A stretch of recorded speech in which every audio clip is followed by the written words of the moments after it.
নমস্কার দর্শকবিন্দু, যেটা সিএএ চালু হয়ে গেছে গোটা ভারতবর্ষ জুড়ে। আবারও সিএএটা কি, অর্থাৎ যেটা আমরা আগের ভিডিওতে জানিয়েছিলাম। তাছাড়া সিএএর যেটা আপনাদের অনলাইন আবেদন কিভাবে করবেন, কিন্তু রেজিস্ট্রেশন একটা অনলাইন পোর্টাল শুরু হয়েছে, সেখানে রেজিস্ট্রেশন হচ্ছে। রেজিস্ট্রেশন পরে অনলাইন আবেদন করতে পারবেন। রেজিস্ট্রেশনটা সম্পূর্ণ ভিডিওর মাধ্যমে আপনারা দেখিয়ে দেবো, ভিডিওটা দেখুন। আর আপনাদের যে রেজিস্ট্রেশন প্রক্রিয়াটা পরে আপনারা যে অনলাইন আবেদন করবে, আপনাদের কি কি প্রমাণ থাকতে হবে, আপনি ভারতীয় নাগরিক অর্থাৎ আপনাদের যে ডকুমেন্টসগুলো লাগবে, সমস্ত কিছু আজকের ভিডিওর মাধ্যমেই আপনারা জানতে পেরে যাবে। ভিডিওটা শেষ পর্যন্ত দেখুন, উপকারে আসবে। চ্যানেলে নতুন হতে গেলে চ্যানেলটা সাবস্ক্রাইব করে অল নোটিফিকেশন অন করে রাখবে। ভিডিওটা ভালো হলে অবশ্যই লাইক করতে ভুলবেন না। আপনি গুগল ব্রাউজার বা ফোন ব্রাউজারে যে ইন্ডিয়ান সিটিজেন অনলাইন এনআইসি লিখবেন। লেখার পরে এরকম একটা ওয়েবসাইট হবে। এটা ওয়েবসাইটটার উপর দিয়ে ক্লিক করবেন। ক্লিক করার পরে দেখবেন এখানে লেখা আছে অ্যাপ্লিকেশন, যেটা ইন্ডিয়ান সিটিজেন্স, যেটা সিএএ, এটা ক্লিক করবেন। ক্লিক করার পরে দেখুন এরকম একটা আমরা যেটা ট্রান্সলেশন করলাম, ইংলিশে ছিল, ইংলিশ থেকে বাংলা, এখানে ভালোভাবে বোঝা যাচ্ছে ভারতীয় নাগরিকত্ব অনলাইন পোর্টাল, যেটা যেটা চালু হয়েছে, যেটা বলে আসছিলাম সিএএ চালু হয়ে গেছে ভারতীয় নাগরিক পোর্টাল। এই পোর্টালে কিন্তু রেজিস্টার প্রক্রিয়া শুরু হয়ে গেছে। আপনারা যেভাবে রেজিস্ট্রেশন করবে, প্রবেশ করবেন, প্রথমে আপনার ইমেল আইডি বা মোবাইল নাম্বার দেবে। তারপর নিচের দিকে দেখছেন যে ক্যাপচার কোড বলে লেখা আছে, এখানে যে ক্যাপচার কোডটা আছে, ক্যাপচার কোডটা দেখে সেমভাবে ক্যাপচার কোডটা আপনারা এখানে দিয়ে দেবেন। সিলেক্ট করার পরে নিচেই সিলেক্ট করে পরবর্তী পেজে যেটা আপনাদেরকে অবশ্যই দিতে হবে, নাম, যে প্রথমে দেখা যাচ্ছে যে পোর্টালে আপনাদের অবশ্যই রেজিস্ট্রেশন প্রক্রিয়া শুরু, আপনি আপনার নাম দেবেন। তারপরে যে ইমেল আইডি দিয়ে পোর্টালটা দিয়েছিলেন প্রথমে, যেমন ইমেল আইডি দেবেন, ফোন নাম্বার দেবেন, একই সেম ক্যাপচার কোডটাও এখানে বসাতে হবে। বসানোর পরে যে সাবমিট অপশান রয়েছে, সাবমিট অপশানে ক্লিক করবেন।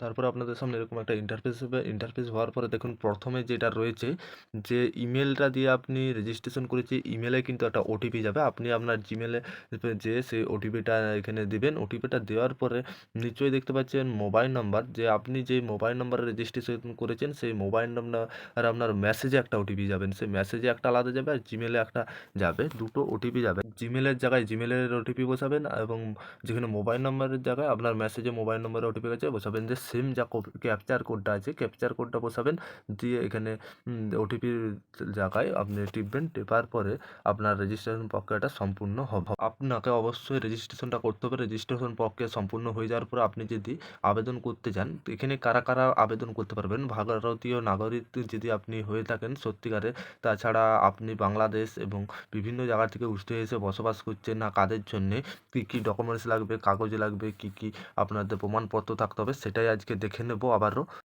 পাস হওয়ার 4 বছরের বেশি সময়ের পর সোমবার 11ই মার্চ, যেটা গতকাল নাগাদ সোমবার, বিতর্কিত ও নাগরিকত্ব এবং আইনে যেটা জানানো গেছে বিজ্ঞপ্তি, যারা 2019 সালে কার্যকরণ করেছিলেন মোদী সরকার, আফগানিস্তান এবং পাকিস্তান এবং বাংলাদেশ থেকে ধর্মীয় যে কারণে ভারতে এসেছিলেন আশ্রয় নেওয়ার সংখ্যালঘু সম্প্রদায়ের মানুষদের নাগরিক দেওয়ার লক্ষ্যে যেসব পাকিস্তান এবং আফগানিস্তান, বাংলাদেশ থেকে উঠে আসছিল, যারা আশ্রয় এবং সংখ্যালঘুর জন্যে দেওয়ার লক্ষ্যেই এই সংশোধনী আনা হয়েছিল। এই সংশোধনী অনুসারে 2014 সালে 31শে ডিসেম্বর এর আগেই এই 3 দেশের 6 সংখ্যালঘু সম্প্রদায়ের ব্যক্তিদের আর অবৈধ বলা হবে না, যদি তারা গত 14 বছরের মধ্যে অন্তর 5 বছর বা গত 1 বছর ধরে ভারতে থেকেছে বলে প্রমাণ করতে পারে, তাহলে তারা কিন্তু নাগরিকত্ব পাওয়ার জন্য আবেদন করতে পারবেন।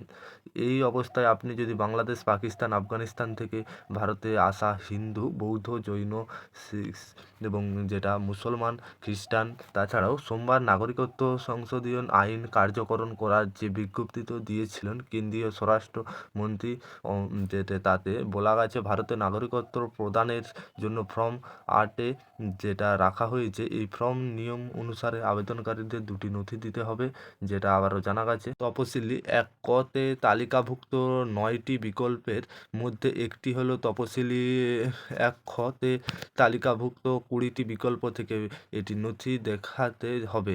নথিগুলির বৈধতার মেয়াদ ফুরিয়ে ফুরিয়ে গেলেও সেগুলি গ্রহণ করা হবে। তফসিলের এক কতে তালিকাভুক্ত নথিগুলির মধ্যে রয়েছে আফগানিস্তান প্রথম, এখন যে ৩টি রয়েছে বাংলাদেশ বা পাকিস্তান।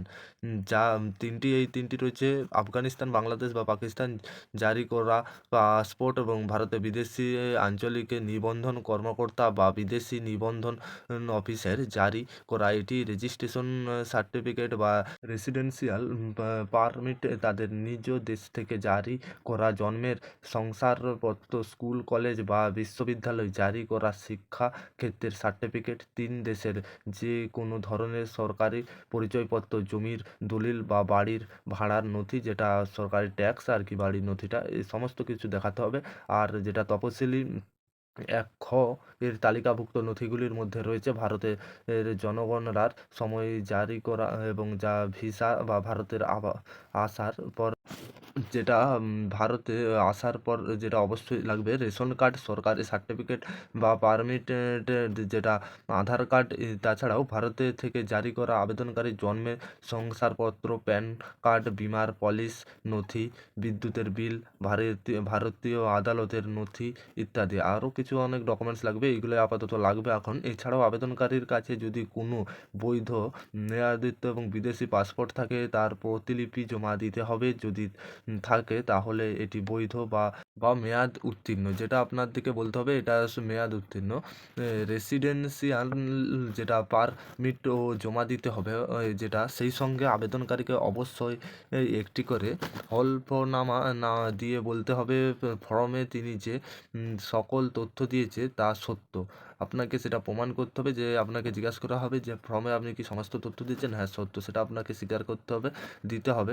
চারিত্র্যের প্রমাণ, যেটা আপনাকে প্রমাণ করতে হবে, এর জন্য কোনো ভারতীয় নাগরিকের কাছ থেকে একটি হলফনামা নিয়ে জমা দিতে হবে। এছাড়াও আবেদনকারীকে ঘোষণা করতে হবে যে তিনি ভারতের সংবিধানের ৮ম তফসিল উল্লেখিত ভাষার অন্তর যেটি জানেন। তাছাড়াও আপনাদেরকে আবেদনকারীর ওই ভাষা পড়তে, শিখতে বা বলতে পারলে তিনি সেটি জানেন বলে ধরা হবে। আপনার সমস্ত কিছু কিন্তু যাচাই করে নেওয়া হবে, যাচাই করে যা জানেন সব প্রমাণ করতে হবে। আপনি যদি সত্যিকারের হয় আপনার কোনো চিন্তার কারণ নেই। সিএএ এখনও কিন্তু চালু হয়ে গেছে পশ্চিমবঙ্গে। আশা করি ভিডিওটা বুঝতে পেরেছেন। চ্যানেলে নতুন হয়ে থাকলে চ্যানেলটা সাবস্ক্রাইব করতে ভুলবেন না।